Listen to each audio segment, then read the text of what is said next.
In the previous movie, we saw that scene materials assigned to 3D objects are listed in their own area in the material map browser, scene materials. But we can also have materials in the graph that are not assigned to objects. And you might think that that would be a way that you could build up a library. In other words, you could have a bunch of materials in the graph here, some of them assigned to objects, and others just kept sort of in a staging area or holding area until you're ready to use them. However, you will find if you try to do this that it will not work very well. You will eventually hit a performance wall. The view here will be so cluttered up with so much stuff that it will actually slow down 3ds Max everywhere, not just within the material editor. So there's a better way to do this. Down here at the bottom of the material map browser, there's a section called sample slots. I'll open that up. And there's a whole bunch of those, but this area here is so small that we can't see them all. I'm going to collapse everything else, collapse the materials, collapse the scene materials, and make this sample slots area larger by dragging on its bottom edge. And we see that we have 4 rows of sample materials. And I can expand the width of the material map browser to reveal that we've got 6 columns for a total of 24 sample slots. And these sample slots allow you to store a material or a map in the 3ds Max .max scene file without it being assigned to any object in the scene and without it being visible in the view here. And this is very helpful, especially for creating variations. So let's illustrate. I'll open up my scene materials and drag the file cabinet material over to the view and choose Instance. This is the version of the file cabinet that is currently assigned to the objects.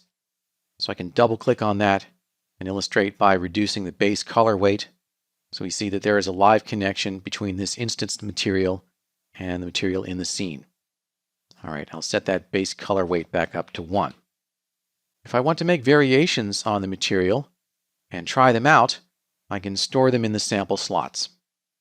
To store anything in the sample slot, drag from its node output over to a sample slot and release the mouse.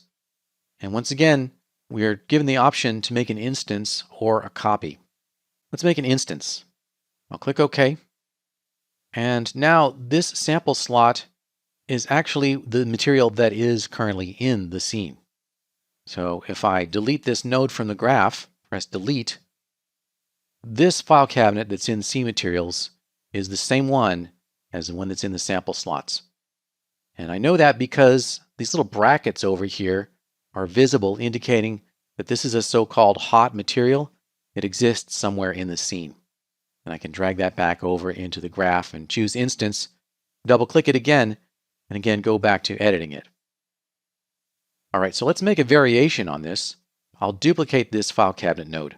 Hold down Shift and drag to make a clone.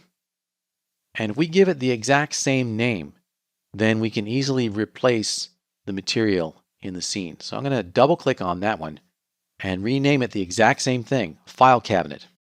And then change up the color. Let's click on the color swatch and maybe make it pink and click OK. And while we're at it, we can make a copy of this into a sample slot. So again, drag from its output to the sample slot, and this time choose Copy. And we can assign this material to all of the objects in the scene that have the similarly named material. Make sure that node is selected and go up to the Material Editor toolbar. I've got a button, Put Material to Scene. And click that button, and now we've got pink file cabinets. And again, it's because this material had the exact same name as the other one. And we can switch that back, select the blue file cabinet material, and again, click Put Material to Scene. Okay, that's how to use sample slots. They come in handy for creating variations and for storing materials that are not assigned onto objects. Eventually, though, if you use these a lot, you will run out because there are only 24 of them. When that happens, you can save an external file called a material library. We'll take a look at that in the following movie.